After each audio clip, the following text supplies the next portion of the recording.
Good afternoon. So today I will present you a work in progress with joint work with François Libois, and I will show you to what extent industrial fishing is a driver of out-migration in Africa.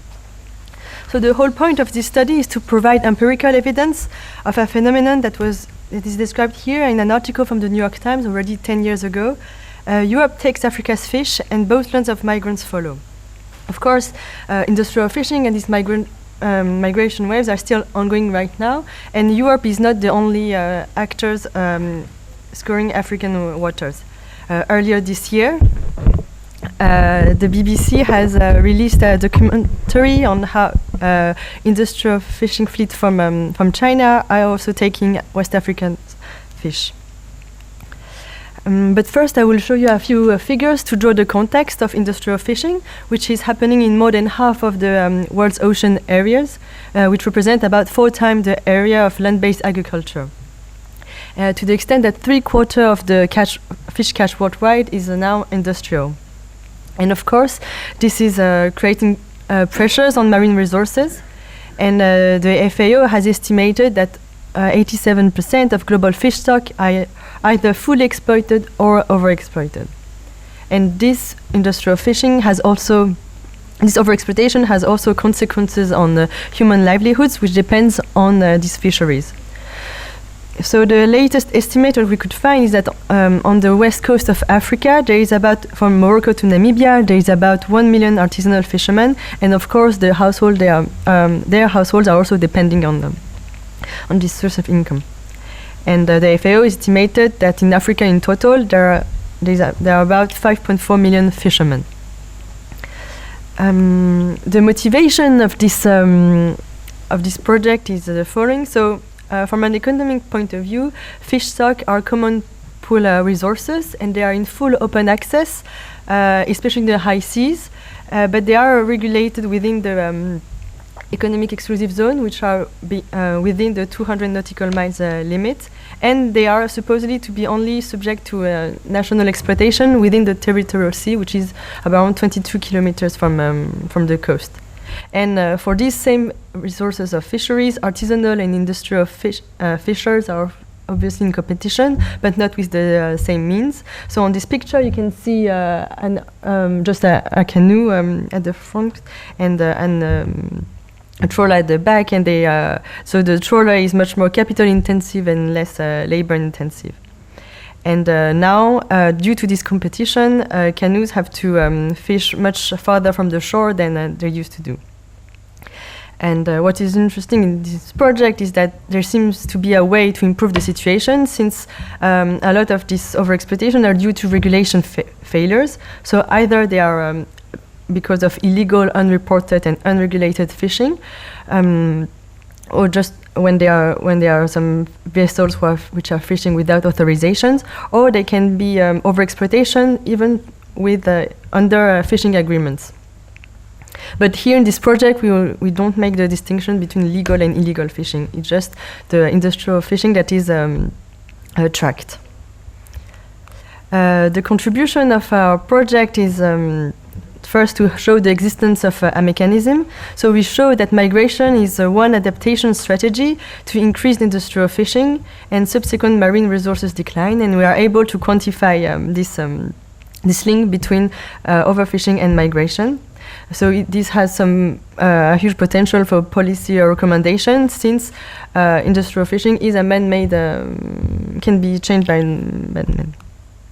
And the second contribution of our paper is to have combined a brand new data set on industrial fishing with more socioeconomic data. And all these data sets are geocoded. So first I will present you the data, and then the micro approach that we adopt, and then the macro one. So the data that we use has been released only last year, and it's by the research team of Kreutzmann and al. In a paper published in Science. So this research team has analyzed more than 22 billion global automatic identification system, which are the satellite signal that boats have for maritime safety in order to avoid collision. And they have gathered data from 2002 2012 to 2016. And through machine learning techniques, they have been able to see whether the vessels were actually fishing or not. So this is because they can see what is the type of the boat, what's their speed, and what are their trajectory pattern. So, for example, here on the coast of Senegal earlier this summer, we can see in pink all the trace, the itinerary taken by an industrial vessels. And they have data at a very fine resolution. They have released data at a very fine resolution. So the micro approach, first, this is the mechanism that we have in mind. So ideally, we would like to look at what is shown in green. So we would like to see, to measure to what extent the shock on natural resources, which are on fisheries, has an impact on the income. So the impact that it has on the income of artisanal fishermen, and then how this income shock has an effect on migration. But unfortunately, we don't observe the income of artisanal fishermen, so we can only observe the reduced form, which is the impact of industrial fishing on out-migration.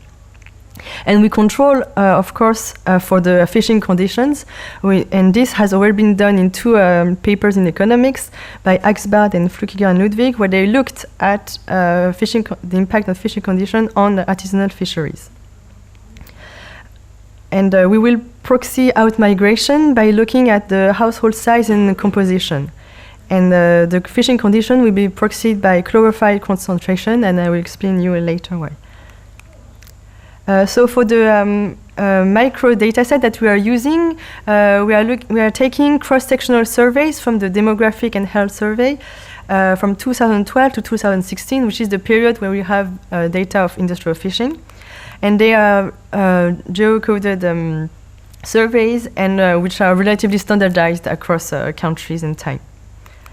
And in our study, we have taken all the African countries which respected this condition, and we have 6 countries in 12 survey ways. And these countries are Senegal, Sierra Leone, Liberia, Ghana, Angola, and Mozambique. And we have restricted to the households who are rural and coastal. So we have excluded urban areas in order to exclude any other type of mechanism that could be linked with industrial fishing happening inside cities.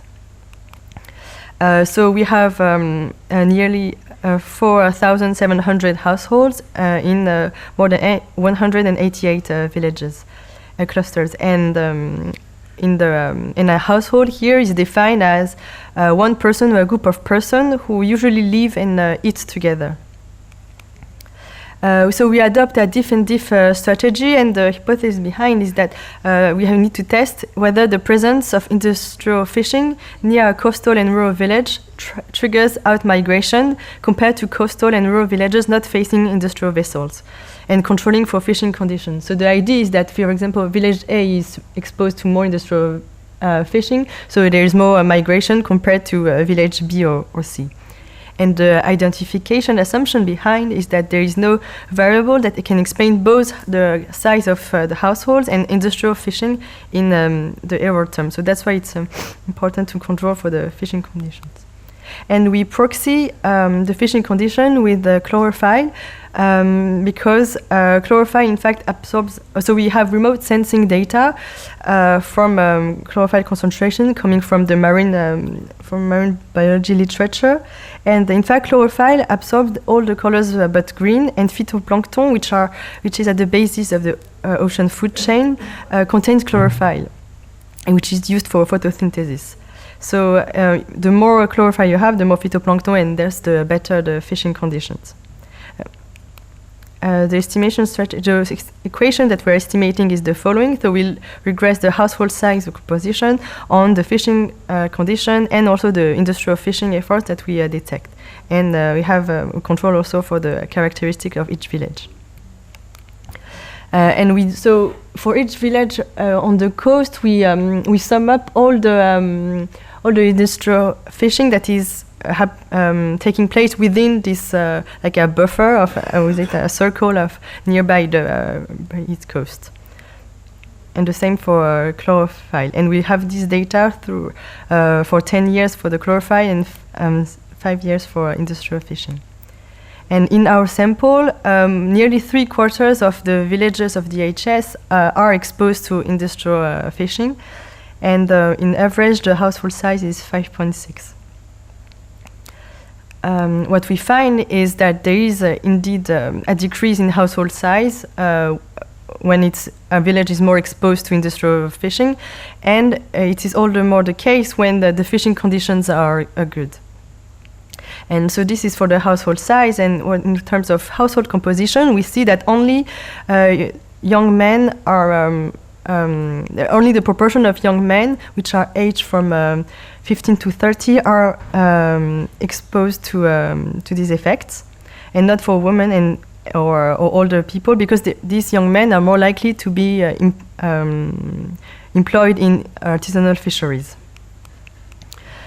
So we plan to include other controls, among which fishing agreements and meteorological factors. And we have also a macro approach, which is to include all the African countries which have access to the sea, so there are 37. And we looked at the effect that the industrial fishing has on asylum seekers. But according to different distance of interest, so within the territorial seas, when usually only only artisanal fisheries are allowed, and most of the fishing grounds are happening within the average continental shelf, and the exclusive economic zone is the area where there is when you need an authorization to from the local government to just be present when you are boat.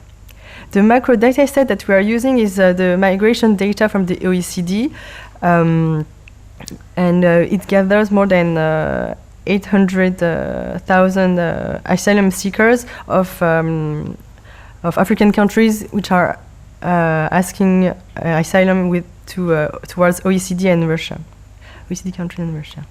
And we control in our regression for the GDP, the number of conflicts, the casualties caused by natural disasters, and also the political transition. So we look at the change of we look at the number of asylum seekers according to this industrial fishing effort, and all the controls I've told you about. And we introduce country and year fixed effect, and we wait for the country's coastline length. And what we find is that indeed the more industrial fishing there is towards the coast, the more asylum, there's more seekers there are, and this is robust for all the distance that I showed you. So here we have the full sample of 37 countries, and when we include the control of conflicts and of political transition and also of natural disasters, we find that the coefficient are still robust and of the same order of magnitude. But there are only on 27 countries because we don't have data for all the countries. So of course we will include more instruments and more controls. So the main contribution of this project is that we provided empirical evidence that industrial fishing is increasing the number of asylum seekers from African coastal countries to OECD countries, and also that industrial fishing is pushing young men in rural areas to migrate. And of course, these young men may not be the same. The rural migration may pressure more cities and then push migration to foreign countries. And the policy implication of this project is twofold. So for countries exposed to foreign industrial fishing is an additional element to defend national fishing areas and to call for stricter regulation. Whether for countries conducting industrial fishing and dealing with migration inflows, we have showed that there might be a plausible link between EU fishing agreements that we want to include and migrants coming to Europe. So thank you very much.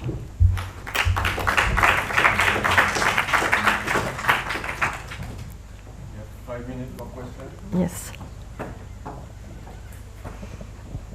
Don't you think that fish farming might be the solution? There is already a lot of fish farming in Asia. Mm-hmm. fish farming. you Yes, know? yes, I know, but well, we didn't include it at all in our project. But there are some within the fishing agreements. There are some conditions where governments are giving access to within their seas to foreigners, but they are, and the EU, for example, is promising some projects on fish farming, but so far I don't know if it's really. Is there already a lot of fish farming in West Africa, for example? This I don't have the figures in mind. Sorry.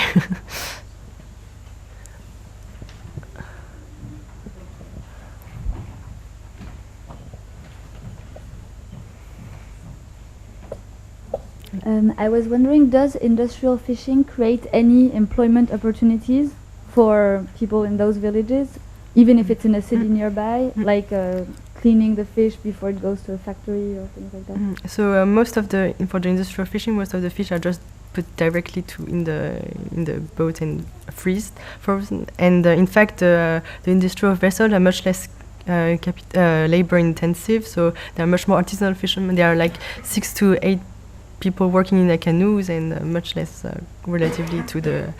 So industrial vessels are much more productive, in fact, than canoes. So, what was your rationale for excluding all of the coastal urban areas? Because I thought it was because there might be employment spillover. So we are looking very only. unlikely. So we are only looking at because they're in the contract that the fishing agreements. We've seen that there are sometimes some condition, which is that we are going to implement an employment program in the cities, but it's hard, in fact, to have a transparent idea of what is really implemented. So we excluded it to be sure. And those things only concern urban areas in general, those employment programs? When you do harbors, in fact. With your data, can you determine what is legal and what is illegal? Because you have the geography, you would have the... So it is possible. So the Global Fishing Watch data has just released 6 months ago some data on the flag of each vessels. So if we see that there is a country that doesn't have any agreement within the sea and scoring the fish, then we can see if it's illegal. But even though often you can have a flag that is not really your. You can buy the flag of another country. So it's but hard what to about coming too close to the coast? Yes, we can see it. That you can see and that. it is happening. Right, it's happening. And so, in a sense, one of the policy would be, what if we extend the area which is protected? What is the impact on migration? Can be I was wondering, are there already existing or foreseeable improvement in the productivity of artisanal fishing? So now there are, so to what I've understood, there are more canoes like that are taking oil motors, and they are able to go much farther away for a longer time. But it's impossible for us to have a trace of these different technologies at the artisanal level. Right. In particular, has the digital transformation changed the way the artisanal fishing industry works? No? No.